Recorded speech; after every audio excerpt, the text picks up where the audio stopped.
Assalamu alaikum viewers. How are you? This is Jawad Khan from Eurosports Fever. जैसा कि आप जानते हैं व्यूअर्स कि आज PSL 10th एडिशन का फाइनल खेला गया है और एक बहुत ही ज़बरदस्त फाइनल खेला गया है, जैसा कि फाइनल को होना चाहिए किसी भी टूर्नामेंट का, किसी भी बड़े टूर्नामेंट का, चाहे वो PSL हो, चाहे वो IPL हो, चाहे वो वर्ल्ड का जो आपके ICC टूर्नामेंट्स के फाइनल्स होते हैं, किसी भी टूर्नामेंट का फाइनल जो है वो ऐसा ही होना चाहिए जो कि जैसा आज हुआ।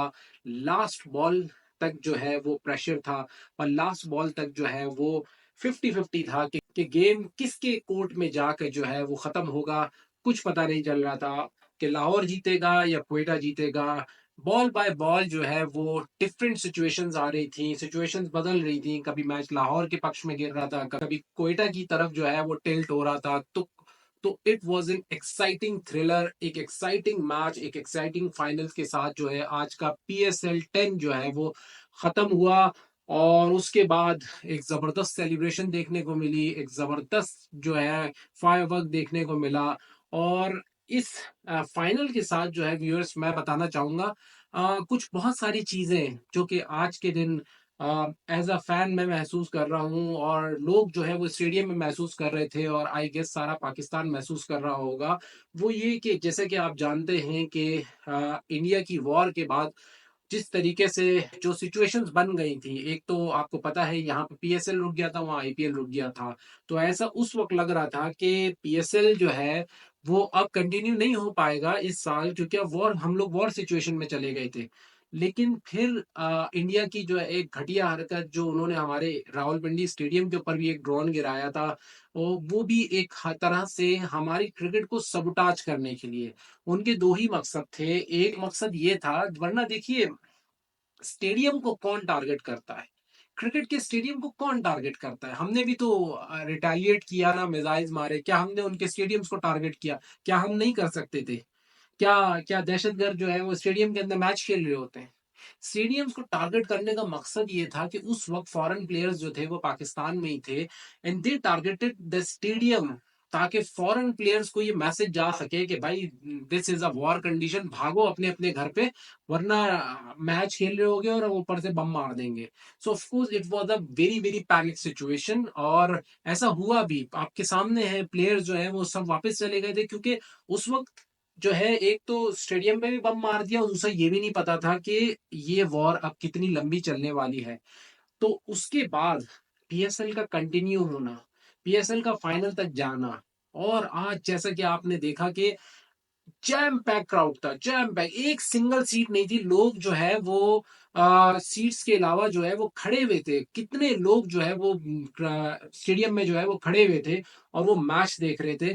तो ये एक तरह से खुशी जो है, एक तरह से जो पाकिस्तानियों की जो खुशी है, ये इसको जो है वो शो कर रहा था कि वो वापस आ गई है। और जिस तरीके से पाकिस्तानियों ने और तमाम फैंस ने जो है ग्राउंड में जाके जो है PSL को, पाकिस्तान क्रिकेट को, अपने प्लेयर्स को सपोर्ट किया है, वो बहुत ही वंडरफुल था। और ये सिर्फ हमारे लिए नहीं है, ये हमने पूरी दुनिया को मैसेज दिखाया। आज आज की जो हमारी जो क्राउड है ना, जो वहां पर आई है, उन्होंने पूरी दुनिया को मैसेज दिखाया है कि डजेंट मैटर कि आप हम पे कितना भी प्रेशर डाल लें, आप दुनिया में जो है ये बड़ी बड़ी बातें कर लें, आप जो है ये वॉर की बातें कर लें, वॉर में भी हमने आपको जो है वो जिस तरीके से मुंह की जो है वो आपको खिलाई है, उसके बावजूद भी जो है आप ये कुछ भी कर ले, इससे कोई फर्क नहीं पड़ने वाला। हमारे पाकिस्तान में पीस है और पीस रहेगा, और जिस तरीके से हमारी चीजें चल रही हैं हम उसको उसी तरीके से एंजॉय करेंगे। आज का PSL फाइनल जिस शानदार तरीके से हुआ है, ये पूरी दुनिया ने देखा है। और आप देखिएगा कि आने वाले दिनों में अखबारों में, ये सिर्फ पाकिस्तान की बात नहीं कर रहा मैं, इंटरनेशनल अखबारों के अंदर भी जो है आप इसके बारे में लिखा हुआ देखेंगे कि after a war, after a big crisis, Pakistan ने एक भरपूर तरीके से जो है वो PSL को एंड किया है। सो आज मेरे पास वर्ड्स ही नहीं खत्म हो रहे कहने के लिए। बहुत खुश हूं मैं क्योंकि एक बिल्कुल अनसर्टेन सिचुएशन से PSL का कामयाब तरीके से खत्म हो जाना, ये मुझे इस की बहुत पर्सनल खुशी है। क्योंकि जिस वक्त ये वॉर हुई थी और PSL के मैचेस जो है वो रोक दिए गए थे और कुछ नहीं पता था, उस वक्त मैं यही सोच रहा था कि एज अ क्रिकेट फैन भी मैं ये सोच रहा था कि यार हमारा पीएसएल ना कोई प्रॉफिट में नहीं जा रहा। ऑलरेडी जो है हमारे जो ओनर्स हैं उनको हर साल जो है कोई खास प्रॉफिट नहीं होता। पाकिस्तान क्रिकेट बोर्ड अपने प्रॉफिट में से उनको प्रॉफिट देता है, तब जाके वो अकोमोडेट होते हैं। और वो उनके अंदर एक विल आती है कि नेक्स्ट सीजन में भी जो है वो टीम्स को सपोर्ट करते हैं। और क्योंकि देखिए ये जितने भी जो ओनर्स हैं, फ्रेंचाइज ओनर, ये बिजनेसमैन हैं। बिजनेसमैन घाटा बर्दाश्त नहीं करता। 1 साल कर लेगा, 2 साल कर लेगा, लगातार घाटे नहीं बर्दाश्त करता, वो छोड़ देता है, वो बिजनेस ही बंद कर देता है। तो पाकिस्तान क्रिकेट जो है पिछले कई सालों से जो है इनको अपने प्रॉफिट में से जो वो पीएसएल से कमाती है वो इनको अकोमोडेट करती है। और जिसकी वजह से हमारी पीएसएल जो है वो अभी तक जो है वो सरवाइव कर रही है। तो I was very very concern about that कि अगर पीएसएल का 10th एडिशन जो है वो कंप्लीट नहीं हो पाता तो इससे हमारी पाकिस्तान क्रिकेट को कितना नुकसान होगा, इससे हमारे फ्रेंचाइज ओनर्स को कितना नुकसान होगा। अल्टीमेटली जो पैसा आपने एडवर्टीजमेंट से लिया होता है वो वापस देना पड़ेगा आपको, क्योंकि पीएसएल का तो बाकी टूर्नामेंट हुआ ही नहीं। सो सो ये एक बहुत बड़ा रीजन है कि एक तो ये, और दूसरा एक कंसर्न हमारे सामने खड़ा हुआ है एशिया कप का। लेकिन अब सुना है कि इंडिया ने टोटली बैकआउट कर दिया एशिया कप से कि हम पाकिस्तान के साथ खेलेंगे नहीं। लेकिन हमें ये भी पता है कि दुश्मन हमारा बहुत चालाक है, वो कुछ ना कुछ जो है वो ऐसी तरकीब लेकर आएगा। जैसा कि मैंने आपको अपनी पिछली वीडियो में भी बताया था, जो मैंने एशिया कप के ऊपर की थी, थोड़ी सी इंफॉर्मेशन दी थी कि इंडिया क्या क्या कर सकता है, उसके पास क्या ऑप्शन है। क्योंकि he is a big money power. तो उसकी वजह से मनी पावर की वजह से वो क्या ऑल्टरनेट लेकर आ सकता है, ये आने वाले दिनों में आपको देखने को मिलेगा। मैं इस पर दोबारा बात करूंगा। तो आइए आज के मैच के ऊपर बात करते हैं। मैच एक आउटस्टैंडिंग मैच हुआ, कमाल का मैच हुआ। और स्टार्ट लेते हैं, कोयटा ग्लैडिएटर्स जो है वो बैटिंग करते हैं। उनकी तरफ से जो है हसन नवाज जो थे उन्होंने आउटस्टैंडिंग इनिंग खेली। वही एक प्लेयर थे जो कोयटा ग्लैडिएटर का जो है वो के मैच को 170 178 के स्कोर तक ले गए। एक टाइम ऐसा था कि ऐसा लग नहीं रहा था कि कोयटा जो है वो 200 तक जाएगा। एक टाइम ऐसा था जब ऐसा लग रहा था शायद 150 160 के ऑड्स जो है वो ये मैच को फिनिश करेगा, क्योंकि जो उनकी 3 विकेटें हैं वो ऑलमोस्ट 60 रन के ऊपर गिर चुकी थी। और उस वक्त 8 ओवर हो चुके थे। लेकिन नवाज जो है वो अपनी इनिंग को उन्होंने जारी रखा। और प्रेशर आने के बावजूद भी वो अपने स्ट्रोक्स नहीं रोक रहे थे, उन्होंने अपने स्ट्रोक्स को जारी रखा। हालांकि वो टाइम पे कोयटा पे ठीक ठाक प्रेशर था। अगर वहां पर नवाज की विकेट गिर जाती तो शायद कोयटा जो है वो 160 तक भी नहीं पहुंच पाता, क्योंकि डेप्थ में उनकी कोई बहुत आउटस्टैंडिंग बैटिंग नहीं है। लेकिन हसन नवाज जो है खड़े रहे, अपने शॉट्स खेलते रहे, और फिर वो मैच को एक ऐसे मोड में ले गए जहां पर नजर आ रहा था कि अब शायद कोयटा ग्लैडिएटर 200 को टच कर सकता है। लेकिन फिर 140 145 के स्कोर पे जब कोयटा ग्लैडिएटर्स पहुंचता है तो उनकी यक्के बाद दीगरे विकेट्स गिरना शुरू हो जाती हैं। और फिर 170 के स्कोर पे जाके ऐसा लग रहा था कि नाउ इट्स वेरी हार्ड। 19वां ओवर चल रहा था और कोयटा ग्लैडिएटर्स का जो स्कोर था वो 170 प्लस था। तो अब एक ओवर में ऑलमोस्ट 23 रन चाहिए थे कोयटा ग्लैडिएटर्स को 200 का टारगेट टच करने में, जो कि इम्पॉसिबल लग रहा था। और फिर लास्ट ओवर में फहीम अशरफ एक आउटस्टैंडिंग इनिंग खेलते हैं, आखिरी ओवर में 23 रन मारते हैं और कोयटा ग्लैडिएटर को द रिमार्केबल 200 के स्कोर के ऊपर जो है वो ले जाते हैं। और एक जबरदस्त फाइटिंग विनिंग टारगेट जो है वो लाहौल करिंदर के सामने रखते हैं। देखिए 200 का स्कोर एक साइकोलॉजिकल फिगर होता है। व्हेन यू टच द 200, एक दूसरी टीम जो है वो मैच 60-40 कर जाती है। मतलब अब 40% उनके चांस है जीतने के लिए और जो 60% उस टीम के चांस है जिसने 200 का टारगेट लगा दिया है। क्योंकि 10 रन के पर ओवर से पहली बॉल से खेलना इतना आसान नहीं होता। और जब वो बात आ जाए फाइनल की, जब वो मैच भी फाइनल हो, फाइनल का प्रेशर ही अलग होता है। तो 200 is a match winning score. और फिर कोयटा की बॉलिंग भी आउटस्टैंडिंग है, एक अच्छी बॉलिंग अटैक वो रखते हैं। हम जानते हैं कि उनके पास मोहम्मद आमिर है, उनके पास इब्रार है। तो ओवरऑल वो एक बहुत अच्छी बॉलिंग जो है वो रखते हैं। 200 बहुत मुश्किल लग रहा था कि ये चेज हो, लेकिन फिर लाहौर कलंदर जो है वो अपनी बैटिंग करते हैं। अ, शुरू से ही जारयाना अंदाज से वो खेलना शुरू करते हैं, अटैक करते हैं। हालांकि फखर जमान जिनके ऊपर सबसे ज्यादा रियलाइज किया जा रहा था, वो 11 रन बना के आउट होते हैं। लेकिन नईम जो है वो एक आउटस्टैंडिंग इनिंग जो है वो दूसरे एंड से खेल रहे होते हैं, जबरदस्त शॉट्स के साथ जो है वो लाहौर कलंदर का स्कोर लेके चल रहे होते हैं। और फिर ये मैच आगे की तरफ बढ़ता है। अब इस मैच में कई सिचुएशंस आती हैं।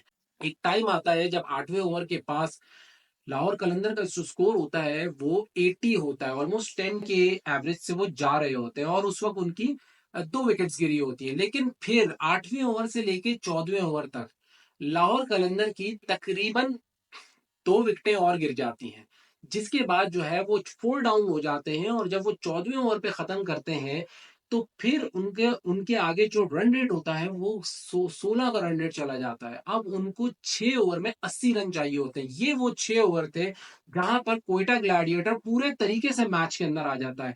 हालांकि लाहौर के पास विकेट थी, लेकिन रन रेट इतना हाई था कि इतने हाई रन रेट को चेस डाउन करना ये बहुत मुश्किल होता है। इट डजेंट मैटर आपके पास कितनी विकेट्स हैं, जब रन रेट 16 पे चला जाए तो वहां से मैच को निकालना बहुत मुश्किल होता है। तो जब ये सिचुएशन आई कि 14th ओवर में लाहौर कलंदर के 4 आउट थे, और फिर उनको 6 ओवर में 80 रन चाहिए थे, जो कि ऑलमोस्ट इम्पॉसिबल लग रहा था। और कमेंटेटर्स भी यही कह रहे थे कि कोयटा जो है वो यहाँ से वन साइडेडली जीत जाएगा, ऑलमोस्ट डिसाइड हो गया।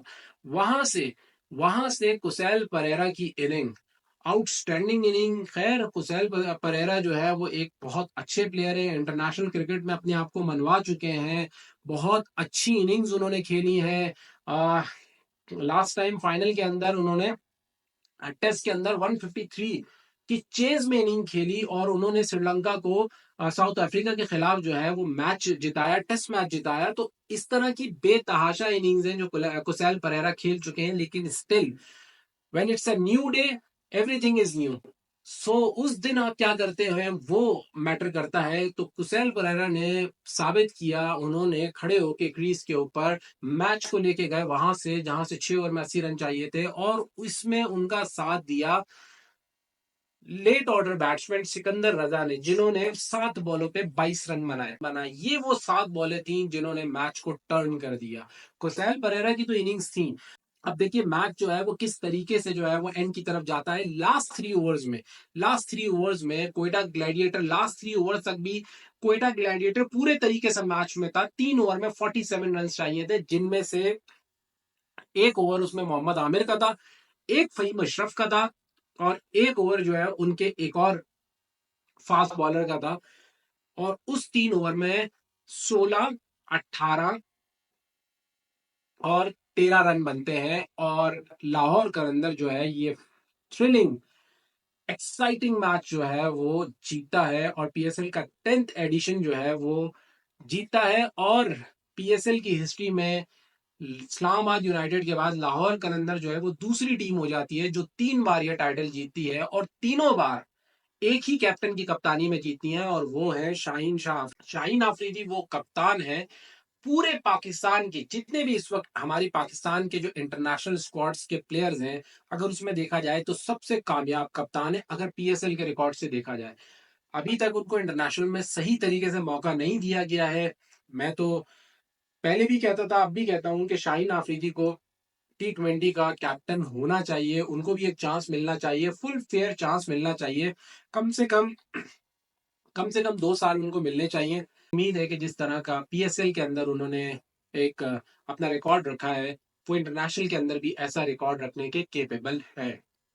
Coming back to the match, तो मैं आपको बता रहा था कि लास्ट 3 ओवर्स में दैट वाज, मतलब आउटस्टैंडिंग बैटिंग थी वो, आउटस्टैंडिंग को मैच एक तरफ टिल्ट था।